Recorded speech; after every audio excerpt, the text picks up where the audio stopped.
Yeah, welcome to the game. It's time to ride. Truth on the court, ball don't lie. High stakes, hot takes, stats that fly. Tune in now, we keep it real, no alibi. Welcome to Ball Don't Lie. I'm here, KT, with my host. TVs, but you can just call me TJ. How's everybody doing? It's been good, man. It's been a little bit a minute, but you know, we adults, we got bills to pay. We need to eat. Yeah. So, you know, personal things that happen, but throughout the couple of weeks, we've been tapped in these internet streets lately, you know, so we already know what's been happening. Me and T have been brainstorming about what's going on. We already had a significant trade that just happened 3 hours ago with Kevin Durant going to Houston, man. How do you feel about that? Wow. I think it's huge. I think it's an A+ trade. Kevin Durant, he is getting older, 37 years old now. He averaged 26.6 points a game last year, 6 rebounds, 4 assists. I think it's going to be a good thing for Houston. I think this puts them right there in the Western Conference Finals. Absolutely. I think that it puts them in a better position with the likes of OKC, the Denver Nuggets, and puts them really the spot they were without KD, with guys like Jalen Green and Dylan Brooks, who have been traded. So Shams has reported that Jalen Green, the Phoenix Suns have traded Kevin Durant for Jalen Green, Dylan Brooks, and a 2025 top 10 pick. Oh my God. Yeah. So basically, I gotta say this, man. I gotta say this a lot. The Phoenix Suns had no leverage in this trade, and it showed you that, like, throughout the few weeks of the rumors, because trading has been speculated with 3 teams: Miami Heat, the Miami Heat, then was the San Antonio Spurs, and then, you know, Houston Rockets. So what happened here was, it seems to me that the Suns had no other offers that leveraged them equally, because the Suns traded all of their future first round picks. You remember? They traded all their future first round picks to get the likes of Bradley Beal. You remember the KD and you know, the use of Nurkic, the team that we see now. They traded all their future assets to us. So the fact that my Houston Rockets, yes, I'm a Houston Rockets fan. Trash. Lakers got here. Yeah. It's Laker got here. All right. Laker guy. But we got chips though. Not recently, but we got chips. The Mickey Mouse? Yeah, I mean. Okay. We'll take it. Yeah, we'll take it. But the fact that we only gave up one top 10 pick and still kept the future first round assets from Phoenix Suns tells you that this is an A+ trade. And the fact that the Phoenix Suns, I just heard this. The Phoenix Suns, you think they'll, you know, rebuild, right? Rebuild with the likes of now having guys like Dylan Brooks and Jalen Green. I do think Dylan Brooks is a great 3-and-D guy. He sets the culture. He's a really good, solid offensive player, really great defensive perimeter guy. And Jalen Green, you already know, he's on and off. Yeah. His lows are very low, but his highs are very high. There's a reason why we only got him in a short extension. For the 2 years, it was a prove-it deal, and he didn't show up in that Warriors series.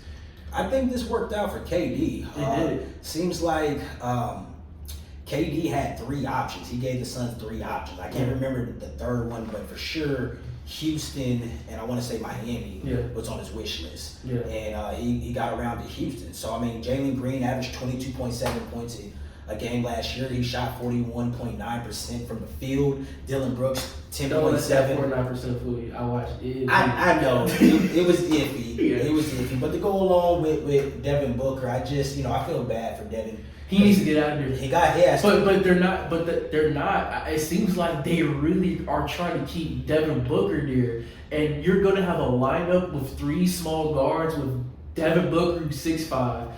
Then you have Bradley Beal, the worst contract ever. Bradley Beal was getting paid dang near over $160 million. Dang near, and he has a no trade clause. He's not the same guy. He's not the same guy. And you have Jalen Green. You have 3 small guard lineup. I don't know what to say for them. I mean, I don't think we'll hear much about them. But the offensive boost that you are getting, you know, the Rockets are ranked They were ranked 21st in three-point shooting in the second half last year. Durant brings elite scoring versatility, 53.2% in the paint, 53.1% mid-range, 43% from deep. You know, so instantly this elevates their offense. With the number two defense in basketball with Jalen Green and stuff. So because we still got Amen Thompson, correct. We still got a likes of Alfred Şengün, who's an all-star. Your boy Fred Van Fleet. Who's gonna be all right. Yeah. Man, we're gonna be so good. Jabari Smith Jr., Tyree Eason. You got Cam Whitmore. Reed Shepard. Young guys. So even if Kevin Durant doesn't work out, even if we don't make it to the finals, we got the young assets, and we gonna have. And Kevin Durant's contract's already dying out in 2 years. So I think it's gonna be dope, bro. Yeah. I think now, you know, having all these guys, it creates size, length, and versatility. So I'm interested to see what the new look Rockets are gonna look like. Yeah, but in Rockets A+, Sun C, awful. Trash.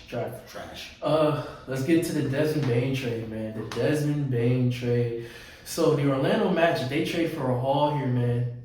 Like four future first round picks, a pick swap, trading KCP. You know, Kentavious Caldwell-Pope and Cole Anthony to the Grizzlies by getting Desmond Bane.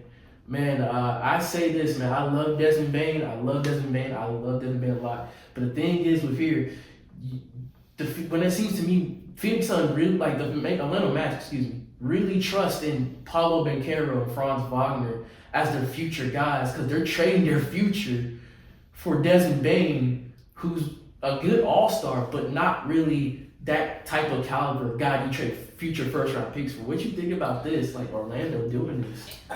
I'm conflicted on this one, bro.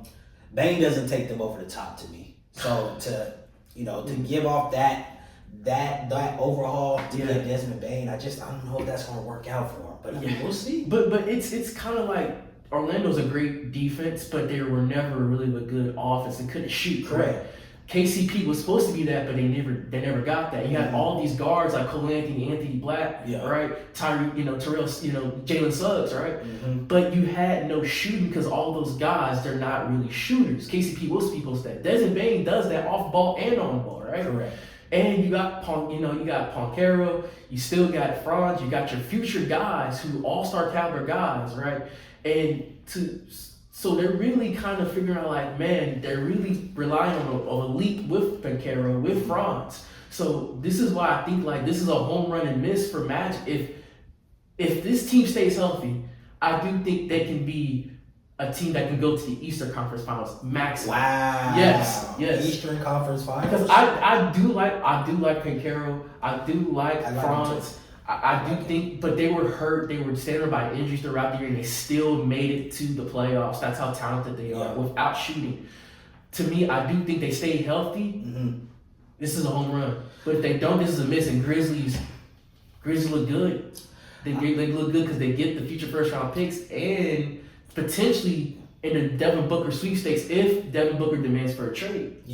Yeah, I'll say this. I mean, I think adding Bane gets them out the first round of the playoffs now. And that's it. You're not lying. That's it. I don't see them in the Eastern Conference Finals. I think the Eastern Conference, with all those young guns they have over there, it's still going to be an uphill battle for Orlando. But Bane, he should add some number one leadership. Absolutely, yeah, he should. Some versatility to them. Absolutely. But the scoring part, I mean...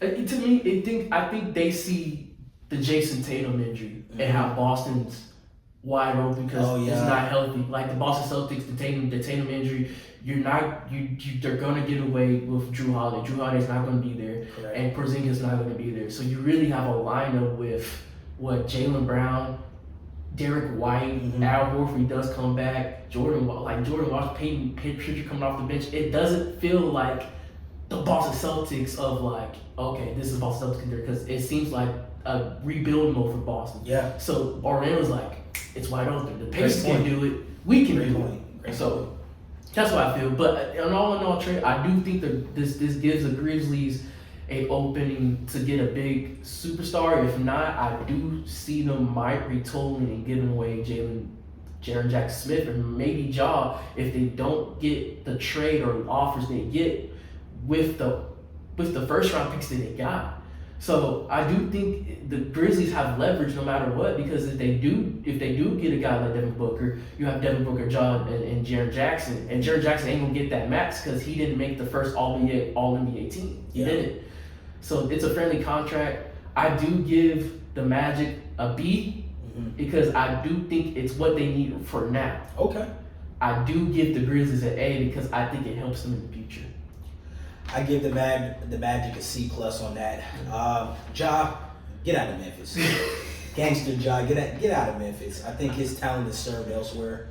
Let's put him on a big market. Clippers. I just want to see him out of Memphis. I see, but I'm worried about my boy out there. yeah, man, it's looking rough. But I do think if they get the trade done, if they get the possible trade done with all these future first round picks, they can get a guy like Devin Booker. You know what? Thinking about that, Clippers might be a good look for him. You might be a future GM in the future for him. I hope so, man. I mean, see that in your future. I mean, Boland's the most richest owner in the world. He gets money. He's gonna spend money. He could make that happen. Yes, yeah. But man, of course we can't forget we have a big game today. Game 7, the first Game 7 since 2016. Let's go. Since the Cavs and Warriors, that rivalry, man. How do we get here? Well, it's not really how we get. We know how we get here, but man, people who really underestimated the Pacers are really smacking themselves because all throughout the lead up to the finals, I kept seeing OKC in 4, OKC in 6, OKC in 5, and let me tell you something, T, man. This is gonna be interesting because yes, OKC is a better team at home. Right? But this is one game. This is it. Every team has their best foot forward, and I do think it's takings for anyone. I do think the Pacers really, especially the ass whooping they gave the OKC in the Game 6, I do think their confidence is high. What you think about this series, man? How you think it's gonna play out? I'm still taking OKC in 7. They're just too deep. The MVP has been the MVP of the series, if you ask me. Yeah. He's been getting a lot of help from all his guys. So I don't see the Pacers winning this game. But, I mean, I'm conflicted on this one as well. I like Tyrese and, the guys over there, Miles Turner's a UT guy. We're here in Austin. So I'm conflicted. But the Thunder are too deep. Too deep. The thing that kind of gets me with the Thunder is that they're not a good offensive team when it comes to who you give the ball to other than Chet. And yes, Jalen Williams has been playing very well. He had a 47-point game in Game 5, 47 points in Game 5. Wow. Arguably, he might be the Finals MVP if he shows up this game. But I do think that, and I know this seems controversial, I do think Ja hasn't played overwhelmingly. Aside of scoring, Ja's playmaking has not been good this series. Ja showed that when it comes to traps, when it comes to full pickups in the full court, whether it is a Neesmith or Nembhard or T.J. McConnell, he doesn't rush when it comes to scoring because he already knows where he's supposed to go. The high pick and roll, the mid range. He's going to get you with the jab. He's going to get you between the legs, and he's going to get where he's at. But when it comes to playmaking, it seems like he doesn't trust fully throughout his guys. Whether it is Chet, who has been averaging 11 points per game. Yeah. Chet, we need to talk a conversation about Chet. You remember that? Remember that? I knew he was going there. Hey, man, Chet Holmgren. Where you at, bro? You get into you're right now you're trash territory, but trash is like you can get out of it. But you're getting to ass. We hit with ass. When you hit that ass category, you're gonna get teams might be. Do we trade for Chet? Yeah. Do we trade Chet? It's the NBA Finals. It's the NBA Finals. There is no tomorrow after tonight. I mean, I think the best thing about watching this and just for the audience, right? Yeah. Right now, I mean, SGA's dominance has been crazy. Right. First player with 15 plus 30.5 assist playoff games ever since Jordan and Kobe. Yeah. But also multiple games right now as underdogs for the Pacers, including Game 6. So I mean, we don't know who's going to win. And then the momentum swings. No back-to-back wins right now. Game 7. That's going to be the ticker right now. And I'm going to go with the Thunder. I'm gonna go with Thunder as well, but I'm kind of one foot out like one foot in, one foot out with the Thunder, because I do think that the Pacers and what they did in Game 6, which is really, really good, is that they're using the OKC's big guard, like the big line, the double big line with Chet and Hartenstein, and they're using that to avenge by playing fast with putting Obi Toppin in there and Pascal Siakam, and using that disadvantage by getting guys like Hartenstein and Chet out of that paint, right? Because that's what the Thunder like. They want to stuff the paint as much as possible, so the team can shoot as much as they want. Even if they do make it, they'll live with it. But Pacers, a team that likes to give and go, likes to attack, likes to push it out, they are previously like, yeah, come in the paint, we're going to stuff you, right? But what the Pacers are doing with Obi Toppin and Pascal Siakam is they're pushing out the paint. They're letting them, the Pacers are letting like, yeah, you have the link, but guess what? We're going to attack because we're much faster, we have a better scoring, and we play faster tempo with guys like Tyrese Halliburton, with a guy like Nembhard, with a guy like Neesmith that's going to punish you anytime you switch off to big guard or to big Ben. We're going to kill you in the pick and roll, right? And they have a lot of success with that when it comes to Hartenstein. A little bit on and off with Chet, because Chet is a really good defender. It's just Chet can't score right now. But the Pacers, they're really using that advantage to really kill the OKC and use their aggression on them by, hey, we're just gonna play small and there's nothing you can do about it because they're gonna kill you. Nothing. I mean, that's a great point. Yeah. But OKC's co-star Jalen Williams, I think he's gonna be the guy right now that's gonna help take this team over the top. He has to come play tonight. He has to. Just for them to win this game. And then also your boy Chet, who is in the doghouse right now, who is hovering over ass. Yeah. I mean, it's between him and Miles Turner for the Pacers. Miles Turner's been playing awful too. Miles Turner had only 3 points. Wow. Miles Turner's been averaging like Come on, 10. Miles. Yeah, hook him, man. But Miles, you're messing up your brand because you're looking good against that New York Knicks series. I know Cat was still cooking you, but you were cooking up Cat too, and you're getting cooked right now. You're getting cooked by Hartenstein, and every time you're trying to put a pick and roll, of course a smaller guard like Lou Dort and Caruso is gonna flop because you're using your over aggression to really set up a pick and roll, but you don't need to. Just play smooth, play out ball, which you have been doing all game. Pick and pop, shoot the three. You've been doing all this post big man stuff. You're not going to do that with OKC Thunder. So I don't know what Miles Turner's doing. But like you said, yes, J-Dub, he does need to play over. He doesn't play out of his mind because I do think the Pacers, they're going to come with it. But I do have OKC in Game 7. I do think the home court advantage does play a factor. But I wouldn't be shocked if that man Tyrese Halliburton. He's balling, man. I mean, Tyrese had an awful game in game. He did have an awful game in Game 5. He did. He only had like 3 points and like 0 field goals. That's pretty bad. And he's injured. But I think Tyrese throughout this playoffs has had a hell of a run. He has. He's averaging 18.6. Yeah.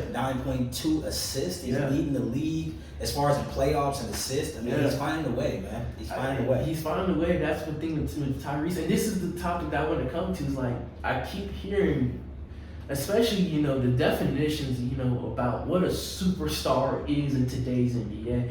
And we're kind of in a period where there's so much parity. There's not really a dominant figure, unless you're talking about Nikola Jokic and Giannis, but outside of two of them, I think people are kind of getting construed of what a superstar is. So I kind of idea like what a superstar is. I keep hearing about what Stephen A. says about with Anthony Edwards, and then the pressure he puts on a guy like Anthony Edwards, calling Anthony Edwards a superstar already when he's had a lot of playoff success. But you put context to it.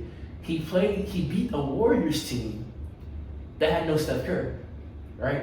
And I hate to say it, he beat a Lakers team that was a bad matchup. It was a bad matchup Against the Timberwolves because the Lakers have no athleticism. No big. You have no big, you have no athleticism. The most athletic guy you have is probably maybe LeBron and Dorian Finney-Smith and Jackson Hayes, who he didn't play, right? Yeah.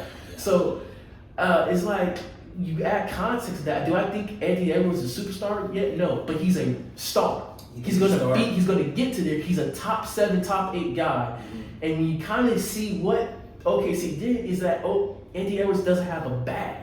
He does have a bag he needs to rely on. He goes full baseline, and he uses that baseline in his lateral quickness to get to the basket. And at times he gets to step through shot in the mid range.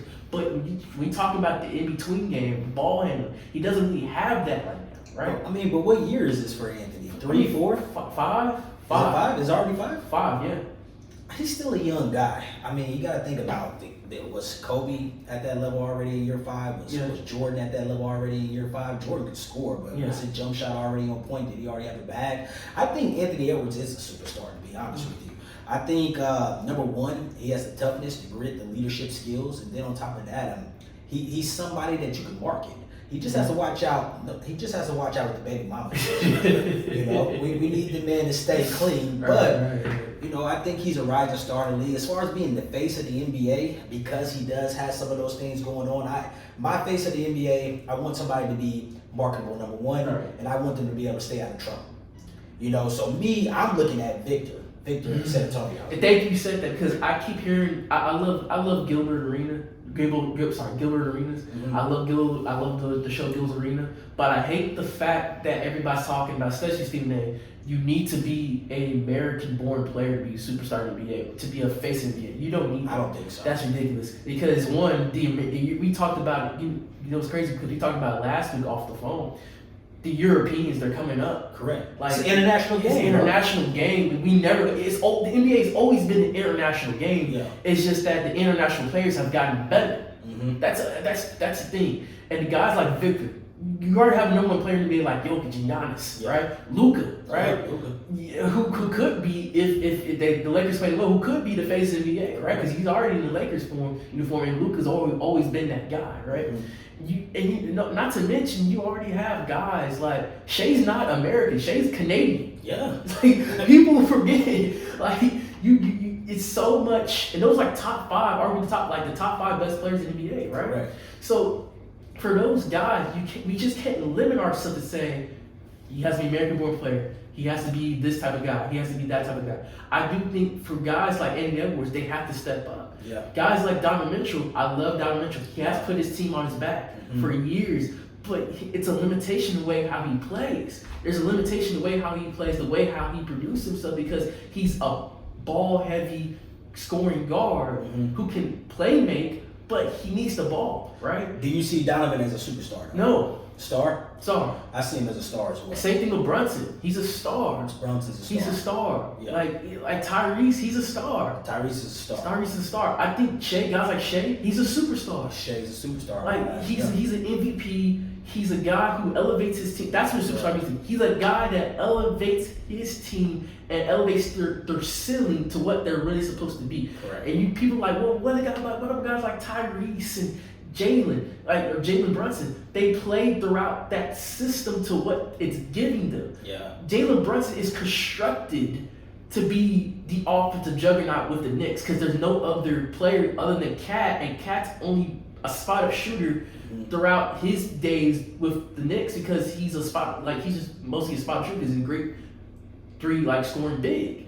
But with guys like Jalen Brunson, they're constructed to play how they play because it's mainly for them. Yeah. Tom Thibodeau's known for that because he did with Derrick Rose, right? Yeah. Same thing with Tyrese. He gets to play how he plays, a Steve Nash type of guard who not really relies on scoring. Scoring needs to, but plays with the tempo.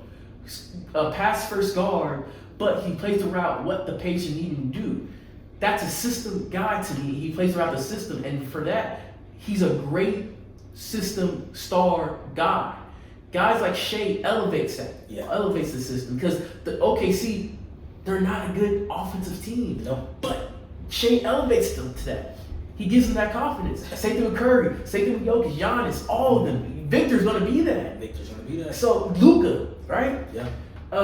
And to me, that's what a superstar is. KD, that's an argument. LeBron, yes, of course, LeBron, but LeBron has stints, but you already know that LeBron, even in his old age, he still has that impact and he still has that gravity of being that guy because LeBron can still impact the game throughout the way. Same thing with KD. Those are superstars. Correct. They just can't do it consistently. With age nutrition right now. So, but I'm with you. I was just letting you cook. Those are all awesome points, little bro. I'm going with Victor. I think Victor has number one, the leadership skills. Absolutely. The marketability. Absolutely. And then on top of that, he has the ability to take his team over the top, to a championship type level. And I think he's going to be the face of the NBA here coming up soon. Did you see him going to like China and like he was like doing this thing of like a week period of him being like a monk, and they do like this. Yeah, they do like this. Yeah. They do like this thing of like no internet, no all this stuff, like basically like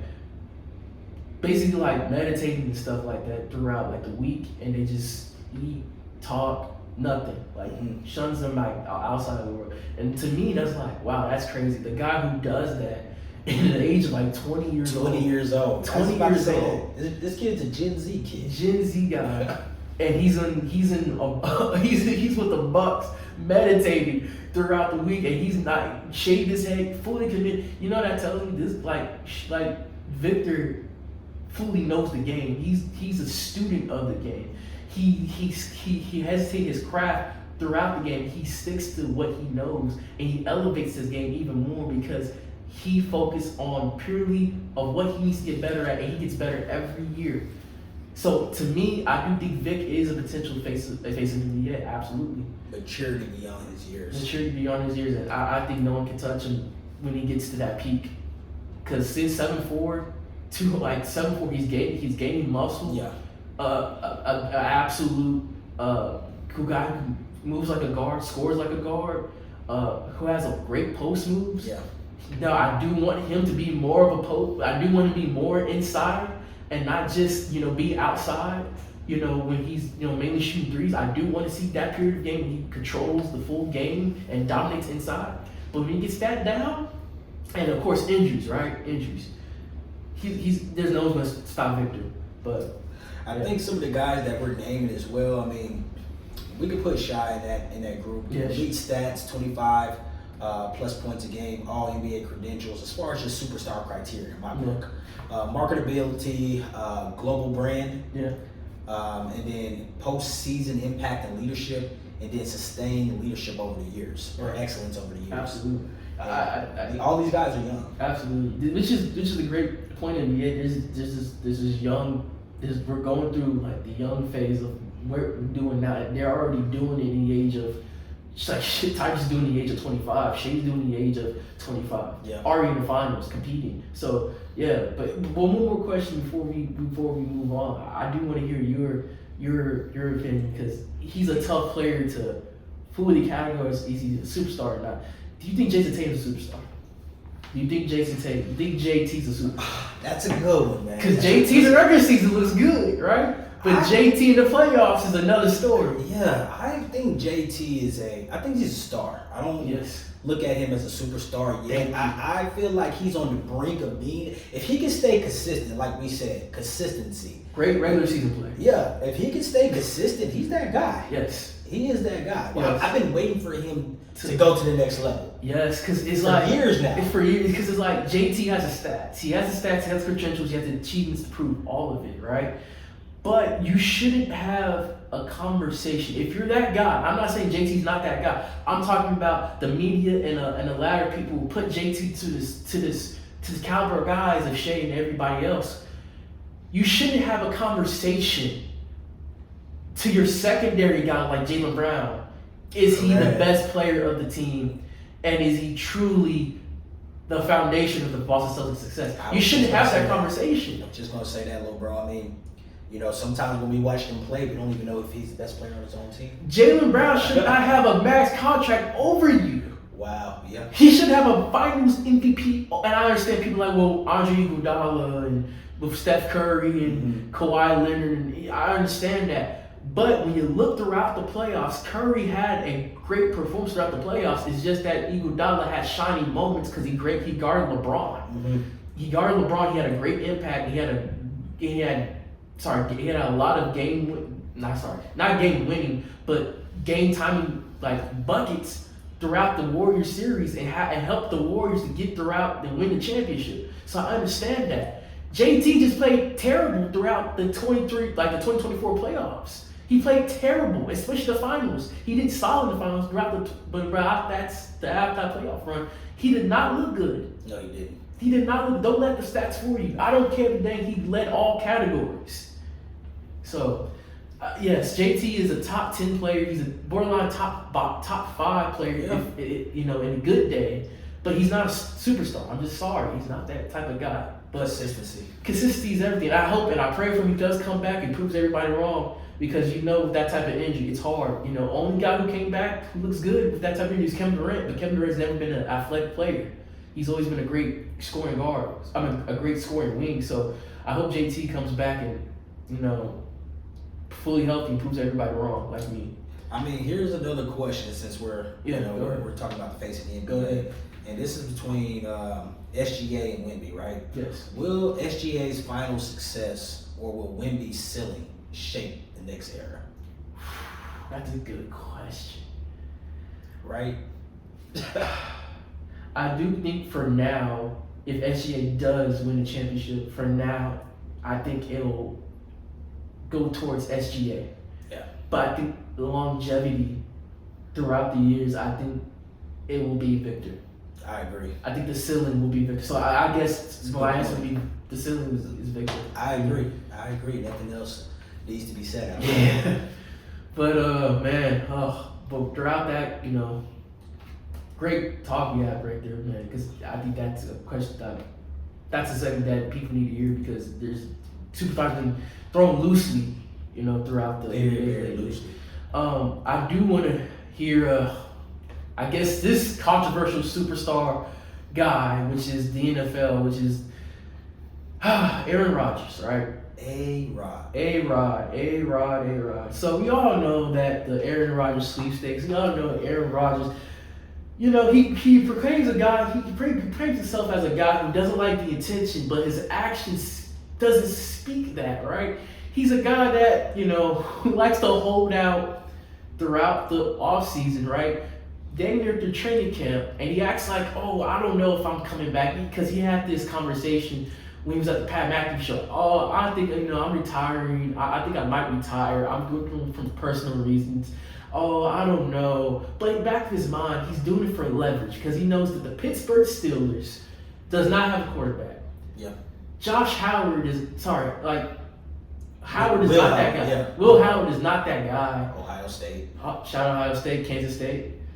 But he's not that guy that you fully put your eggs in one basket, right? Same thing with Mason Randolph, right? Mason Rudolph, right? Is it Rudolph? Yeah. Mason Rudolph, my bad. Is he an Oklahoma State guy? I think, he is. Yeah, Mason Rudolph, right? People only remember Mason Rudolph as, Myles Garrett hitting him with the helmet. Oh, man. You don't know what he said, but he said something. He said something. But anyway. So, Rodgers signed a 1-year deal, $13.65 million in base, $10 million guaranteed, up to $19.5 million with incentives. I mean, the questions are really, he's 41 years old and he's recovering still from injuries.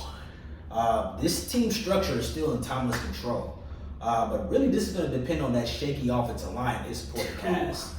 Right? At 41, if this man takes one good shot, we're going to see Will Howard. You're right about that one good shot, T, because we all saw about that Jets game opener 2023. I hate to keep remind people that because it's not funny, but it's funny at the same way because man, the hype of that Jets opening series and the game, like the first drive, he gets hurt. With that ACL tour, but man, what does he have left to prove though? My thing, what does he have left? He already has a Super Bowl ring. He already has a Super Bowl. I think what it is that you see the success with Tom Brady. You see the success with guys like Matthew Stafford, right?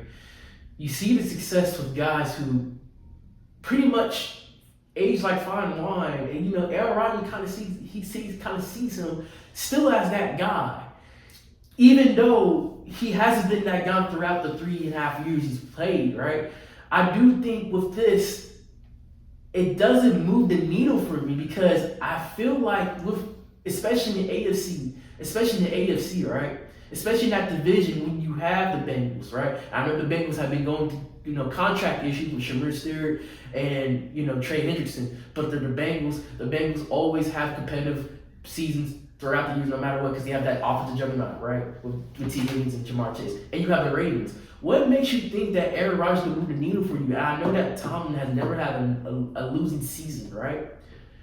But you haven't had a success story with this offensive line, right? You're going through another transition with another receiver with DK Metcalf. You don't have a true number 2 receiver because you traded him, which is Pickett, to the Cowboys. You traded Pickens to the Cowboys, right?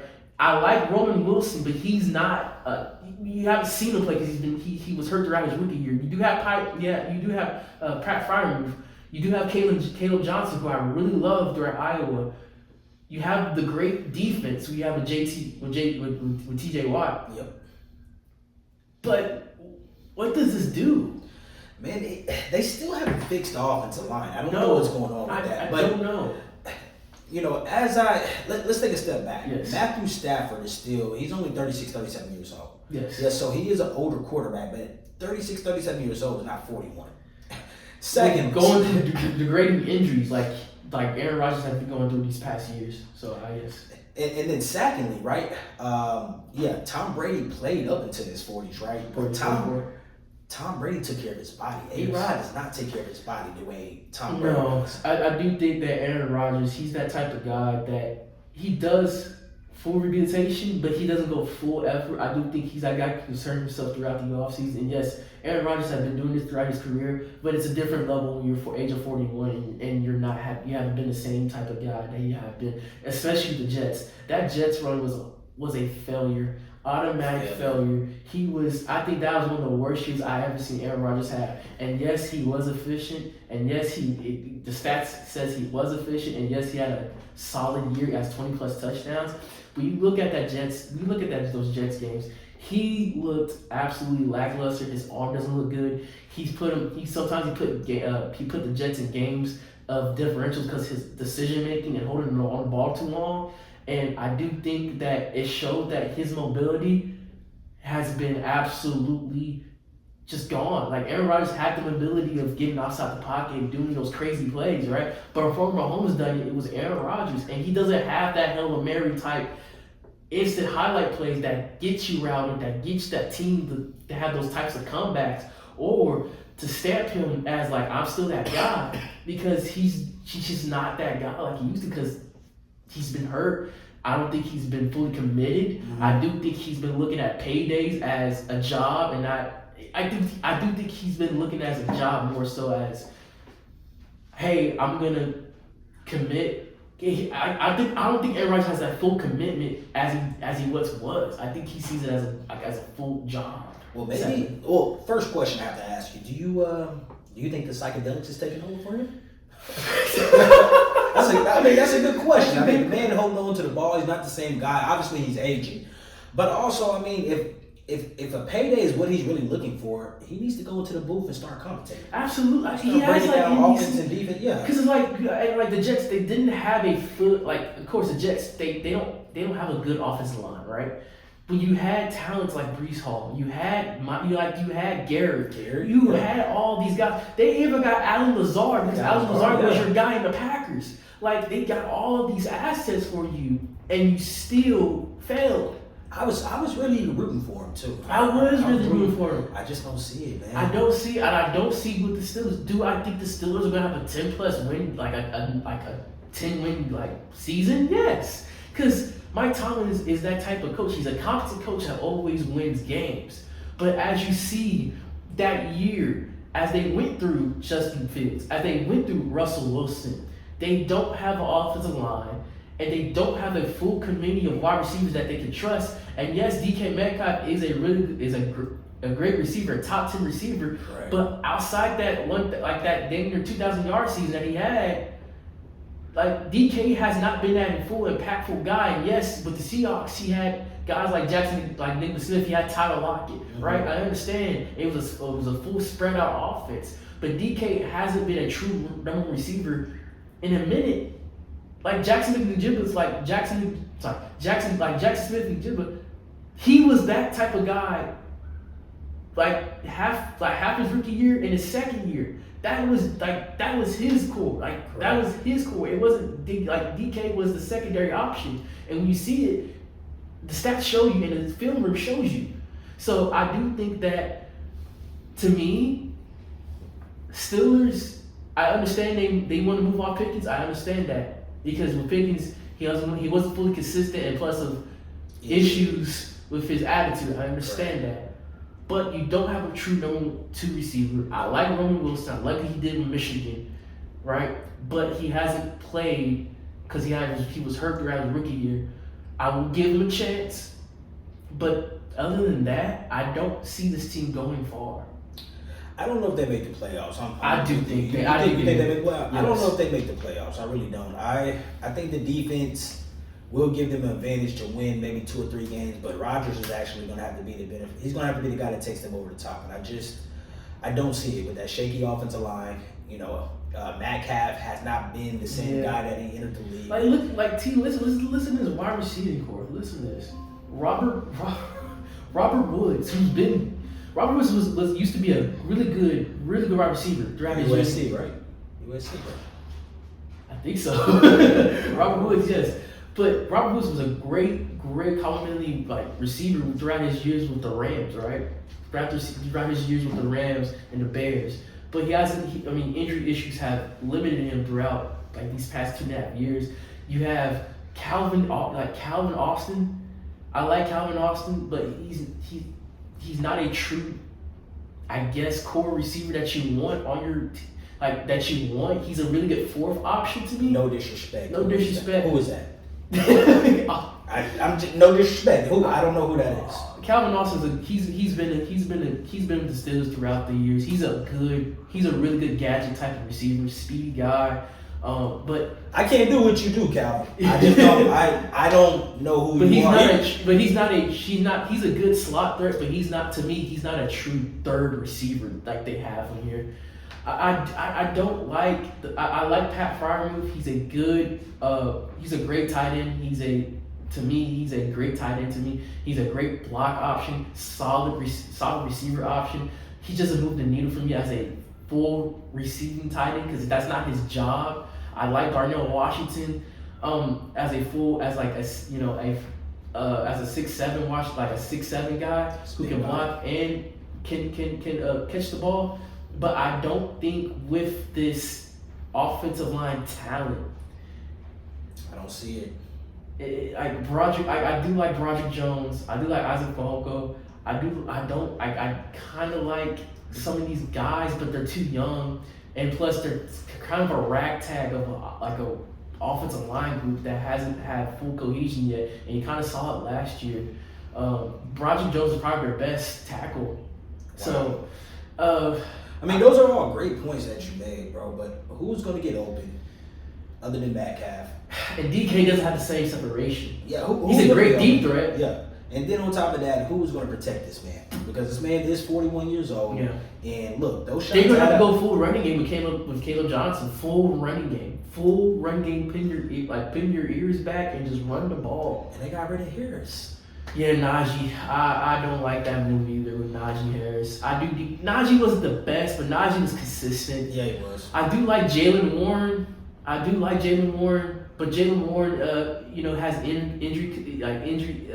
injury issues throughout his year.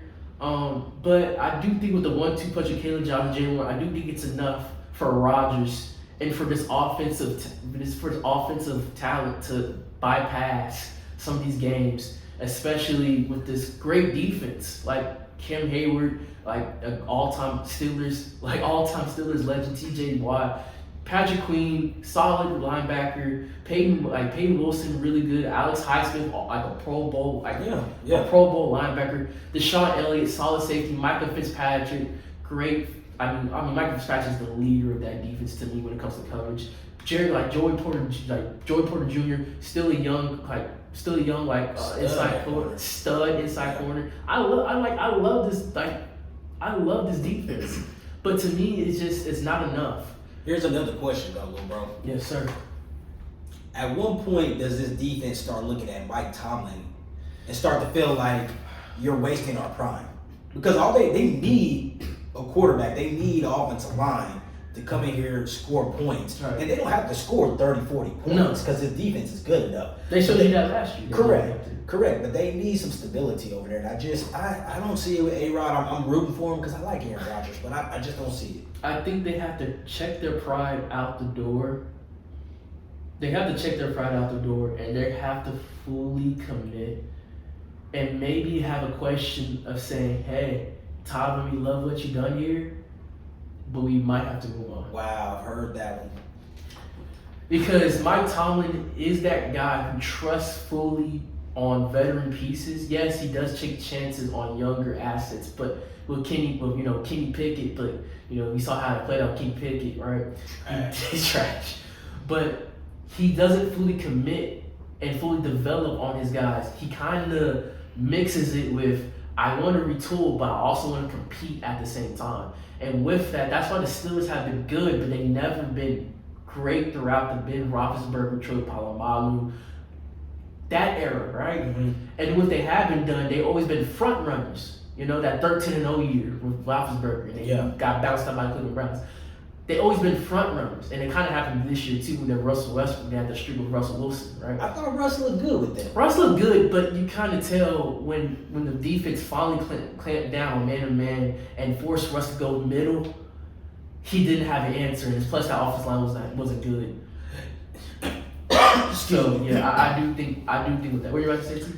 I'll tell you this. Russ only played there for 1 year, but and this is the same thing with Aaron Rodgers. Yeah. It takes a little minute for the offense, the continuity to all come together for these guys to be able to play from the offensive side. Absolutely. I played offense way back in the day, but I've been a defensive guy. I played defense in college. But the offense, it always takes a lot longer for them to get going. So that's why I would have hoped they gave Russ another year, because you put Russ in this system year 2, I think they have a better chance of going to the next level than they do with Rodgers, to be honest with you.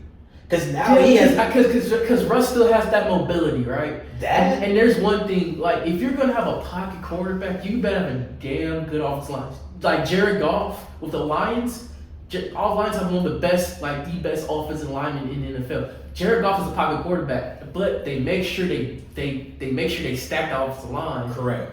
Oh, so they got the best offensive line? Yes, because that's what I'm saying. Throughout this, you gotta have, if you want to have a limited, you have a limited quarterback who has limited mobility, like Aaron Rodgers right now. You gotta have a great offensive line, even for mobile quarterback. And Russ is not that same mobile quarterback that he used to be. They couldn't do it with Russ. No, even with Big Ben. But I'm just thinking about how many guys have we seen, come into new teams in just year 1.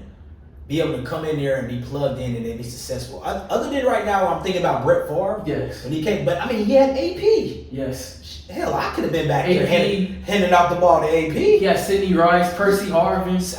Sidney Rice. He's a great punt. Kyle Rudolph. But that's the point. It hasn't been too many guys that I've just seen that you plug into a system year 1 and they're successful. Usually that offense, it takes continuity. Those guys have to gel. I do think in future-wise, I do think they need to question Tomlin, and if they do keep Tomlin, they're gonna have to take a chance. I know that Kenny Pickett didn't work out for them, but they need to take a chance on a young quarterback. Yeah. Maybe in free agency, this is why I was like, man, Sam Darnold's right there, but I don't think they have the money for Sam Darnold. They should have went and got Shador. They should have went and got Shador. Why not? To me, I think they should have got Jalen Milroe. Either or. To me, Jalen Milroe was a great fit for them. Start the clock. Start the process. Yes. I think they should start Jalen Milroe. But, man, I do think that we'll see, but I think it doesn't move the needle from the Steelers, man. But, we'll see. We'll see throughout the 2025 year. But that division, you already know that division's already tough. Other than the Browns, that's really it. Yeah. Right. But T, we're in the final segment of the show. Okay. And I thought about, I'm like, I know how you feel with Dak when it comes to Dak Prescott. For the audience who doesn't know, my man T, he's not a full Dak truther. He is a Cowboys fan, but throughout the years, he's never been a Dak truther. And when Dak got that $60 million contract, he hated it. So could have spent that money elsewhere. And I mean, come on, let's all be honest with ourselves, Cowboys fan. Where has Dak taken us? I mean, how many playoff wins? One in his career? Two. It's been 2. We sure 2. I have to look into it. But I mean, really at this point, I'm still taking Tony Romo's career over his right now. I'm taking Tony. I'm taking Tony right now, man. To me, I think Dak has been the most consistent professional guy when it comes to being a Cowboys quarterback. But I do think Dak has been a top 10 quarterback, and that's the argument with you. Top 10? Yes, Dak is always, to me, is a borderline top 10 quarterback. He's always been a switchable guy with likes of Kirk Cousins.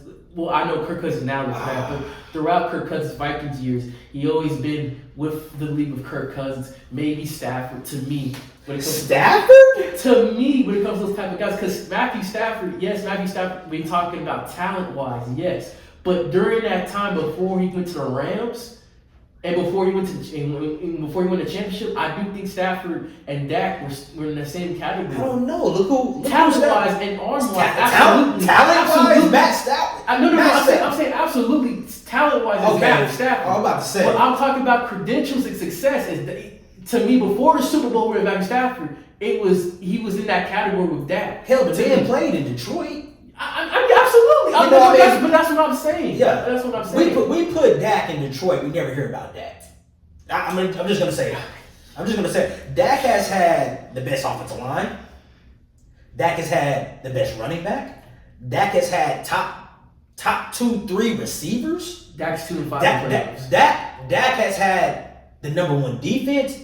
And he still can't. He's never had the number 1 defense. He's never had a top 5 defense. Bro, he's had a good enough defense to get over the top. That's all I'm saying. Yes. With that being said, look, I'm not hating on Dak. I think Dak is a great professional. I think I like Dak Prescott, the guy. Yes. The quarterback, that's not my quarterback, you all. But can you say Not mine. But can you say that did the Cowboys with Jerry Jones, especially all the holdouts and especially all the holdouts and franchise tags, have not treated Dak right when he needed to pay up? And let me tell you something, Dak's always had great seasons. It's just that they never mesh well when it comes to, sometimes you have to get years like Jason Garrett. Troy, or great seasons? Wait a minute. T, I'm looking it up right now. Great seasons. Are you telling me that Dak Prescott, he had an MVP type season. The 2024 year? He had an MVP type season. One. And once again, when you have the best offensive line. Not the 2018 year? He had one of the best. Is that when Zeke was around too? Yes. And Mark Cooper, yeah. Come on, man. What are you talking about? So if we're going back to that time, right? Yeah. You still had a top 2 or 3 running back. You still had a top 3 offensive line. You still had a top 3 receiver. Yeah. Come on, bro. And you still couldn't get over the top. The quarterback. See, I'm not arguing with you that fact he can't get over the top. I'm saying my issue with you, he's never been at least a top 10 quarterback. When you have that much talent, Troy, you better be a damn 8 to 10 range. Dak's never been an 8 to 10 range quarterback. Let me ask you for 1 or 2 couple of years. Let me ask you this. I'm gonna bring up the top quarterback in the league in my eyes, Patrick Mahomes. Has he had that much talent like that around him? Absolutely. Who? Absolutely. Who? He had Tyreek Hill. Besides Tyreek, Clyde Edwards-Helaire. But I'm talking about after that, after him and Kareem Tyreek Hunt. After all that, man, he has played. You can't say that, bro. He has played with pedestrian receivers and still got it done. That is the mark of a great quarterback. That is the mark of your quarterback has to be the guy to take you over the top. And every year, this man has demonstrated he is not the guy that's going to take us over the top. Now, I am optimistic with Pickens coming in this year because he needs help. Dak needs freaking help, man. And my thing is, but he's had it. He's had it, bro. He's had it. And he still has not shown that he can get over the top. So with that being said, now that we have But most of those losses were the 49ers, though. I don't give a damn who it was. 49ers. I don't give a damn. When you get paid that much money, when you have a top offensive line, when you have a receiver out there that can go get it, I expect you. When I'm in the huddle, yes, and I'm looking my guy in the eye, I expect you to get it done. Yes. He's not getting it done, bro. But can't you say that was part of the coaching as well? With McCarthy, as McCarthy always was a shotgun and never ran the ball when it was time to? Can we put some blame on Mike McCarthy during that time? We could put blame on. My thing is, Dak has had the longest leash, bro. Like, how many excuses are we going to... If this was anybody else, if we were talking about anybody else right now, yes, they would not be the starting quarterback. Getting that type of leash... Kirk Cousins and Kirk has Ryan Tannehill, and they have bounced around the league, bro. They have bounced. Kirk got a job taken this year because he didn't perform. Did he not? Justin Herbert. Justin Herbert is a better overall prospect, if you ask me, than Dak Prescott. I would take Justin Herbert right now over Dak. You give Justin Herbert a longer leash than Dak Prescott. Hell yeah. Trevor Lawrence. These guys look. These guys that you're naming, yes. At the end of the day, I think from a prototypical standpoint, they have more tools in their bag than Dak does. Trevor Lawrence has a more of a bag than Dak Prescott. He throws a better freaking ball. Dak Prescott has never thrown it. He has started the show coming out of Trevor Lawrence has one of the worst Trevor Lawrence has one of the worst quarterback processes when it comes to quick plays I have ever seen in my life. Who the hell does he have to throw the ball to? Are you Brian Thomas? And before that, Christian Kirk, Evan Ingram. But as Thomas and Calvin Kirk, Ridley. And Ridley. Okay, but I'm also asking, are these guys top 15 receivers right now in the league? 10. Or let's go top 10. Brian Thomas is. As a rookie. I don't know. He had a great rookie year. Yes. He has to do it again year 2. We all know the sophomore slump exists. Yeah, that's true. People start to figure it out. But Brian Thomas is a monster. I think he's a monster. We'll see, man. I'm saying these guys that we're naming, Herbert, and we're naming Lawrence, and we put them in Cowboys uniforms with that offensive line, with that talent that the Cowboys they would not have the same success as Dak Prescott. I beg to differ, bro. Justin Herbert, yes. Justin Herbert, maybe. I think both of them. No. I think both of them. No. Dak has been with the Cowboys, what, 10 years now? 10 years? Yes. And we have been mediocre, bro. We have not been mediocre. We have not been to an NFC championship game. We haven't done that with Tony Romo. We haven't who? We haven't done that with Tony Romo. Tony took it to the NFC championship game. No, they did You're it. too young to remember, my boy. Wait. We lost to the Packers. When Dez caught that pass and they ruled it. I think That was the divisional round. Was that the divisional? Yes. The championship No, game. that was the divisional. You sure? Yes, because you probably need to look that up, man. No, I don't have to look that up because I knew that was the divisional. That was the divisional round, and that was the divisional round back in 2014. I already know what you're talking about. That was the catch. That was the divisional round that took that. And that was a catch. That was a catch. Yeah, it was a catch. Who would have won? Who would have faced the Seahawks? Because you remember? Because you remember that game? Russell Wilson had three interceptions the first time against Green Bay, and then Seahawks came back and beat Green Bay. That's divisional? I thought that was chill. Okay. No, that was divisional. Okay. Yeah, but anyway, yeah, Tony Romo can do that. We haven't been in NFC. Has that been to the divisional round? Yes. And lost it, right? Yes. Okay. So I guess they on the same playing field. They are on the same playing field. But look, when I look over, because I'm old enough to have seen Tony play all throughout, and I'm old enough now to have seen Dak play all throughout. Yes. And they got Tony to help on the latter part of his career. Yes. He started to have the best offensive line. He started to have a running game. Then they got Dez. They got that toward the latter part of his year. He did not T.O.? He had T.O., but that was Roy Williams? I can't. Jason Witten. I can't. But he did not have Barber, Terrence Choice. We didn't have the explosibility. Doug Free. I can't say that, bro. This was what Tony. That was like 7 years. That was like peak Tony Romo too. Look, man, I would have loved to have seen Tony Romo with that roster before he got hurt. He When did. he got hurt. He got hurt. He Bro, did. He had when- T.O., one arguably the greatest wide receivers of all time. With a young Jason Zeke, Witten. with a young Zeke in the backfield, bro, with that offensive line, with the best offensive line, because He Cowboys did have a best off the line one time in his career. He did. toward the end, he was already getting beat up. No. He was basically where Dak is right now in his career. Injury No. prone. Yes, bro. Yes. No. Tony did not. They were paying Tony Romo more money, and they just weren't investing in the defense and the offense at that time. And then toward the latter part of his career, they started investing in the offensive line. They started investing into the defense. They started investing into the running backs, the skill positions.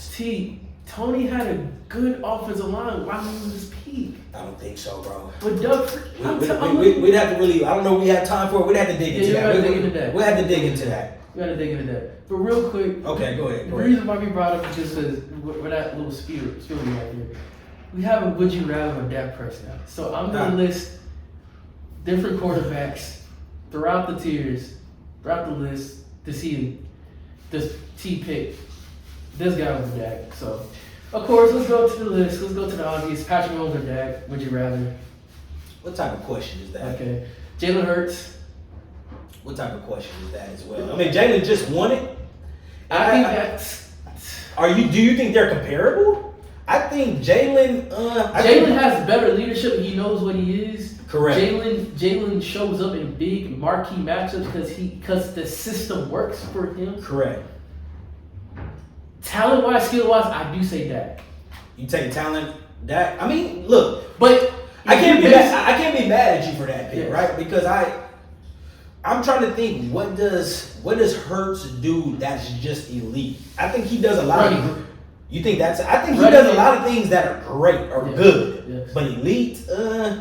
I'll He say does exactly what you just said. He does things that help his team win and get them over the top. yes. And so- He's like a Donovan McNabb, like a mobile Donovan McNabb. Donovan McNabb was really great at everything, but he was so good at every other thing Bro, else. you can't do Donovan like that, bro. Donovan was. Look at it. I think Donovan was an overall better quarterback than this man. I'm not saying Donovan wasn't. I'm saying that he reminds me more of a Donovan McNabb because Donovan was great. He was good at every. Donovan McNabb was great, but he was good at every other thing. Mm-hmm. I'm not saying Jalen Hurts is better. I'm just saying he reminds me of Donovan McNabb because Donovan McNabb showed up at big plays, even though he didn't have great games. That's what Jalen Hurts reminds me of. Other than that year when they had because I mean this man did take them to 3 straight NFC Championship games and then the Super Bowl, which they should have won that Super Bowl with T.O. having a broken ankle. And as I digress, I don't want to go into all Okay, Dak, Justin Herbert, that. Justin Herbert. Brock Purdy, Dak. I'll take Dak over Brock Purdy. Okay. Okay. All right. Tua, Dak. Tua's injury prone. I'll take Dak. I mean, Dak is damn near too. So, I mean, I'll take Dak. Joe Burrow, Dak. Come on. Okay. Josh Allen, Dak. Come on. Okay. Kyler Murray, Dak. I like Kyler, man. I like Kyler's game. Kyler is he's fun to watch. Let's just put it that way. But is he better than Dak? In my eyes, he is. I will pay to watch Kyler Murray before I pay to watch. It's not how. No. It's not. Is he a better quarterback? No. No, T. I don't know, man. I don't know. I can't. That's a hard end. Look, I'm going Kyler. Kirk Cousins, Dak. It shouldn't be a conversation. Yeah, Dak Prescott. Michael Penix, Dak. Dak Prescott. Oh my God. I'll take him. But we don't know. We don't know. We don't know what Michael Penix. Yeah, we don't know what. I'm hoping the best for the young man this year. True. Anthony Richardson, Dak. We already know. Jesus, AR. What do they call him? AR. I don't know. He's hurt. He's done. Yeah, he's already hurt throughout like training camp. I heard Daniel Jones got that job. Oh dear God, God rest. He's done. Rest in peace, Jim Irsay. Sadly, that Daniel Jones is the quarterback. So yeah, sad. I have a couple more right here. This shouldn't be questioned. He's retired. Derek Carr, Dak. Derek Carr, Dak. Derek Carr retired. He is retired, but I mean to be honest, they're both they have somewhat Don't say similar. They have somewhat similar careers, bro. They do. I mean, if you go look at, I don't know. If you go look at Dak's winning percentage, you go look at Carr's. I don't know. I'd have to look at the numbers and things of those sorts. I mean, you take a look at it. I'm looking at it right now. Take a look at it. I'm looking at it right now because I think what. If anything, Dak's been on better teams, but I mean, we're just talking about quarterback play, bro. Derek Carr only has one playoff game his entire career. He's only been in one playoff game in his career. Okay, look. Derek Carr is 0-1.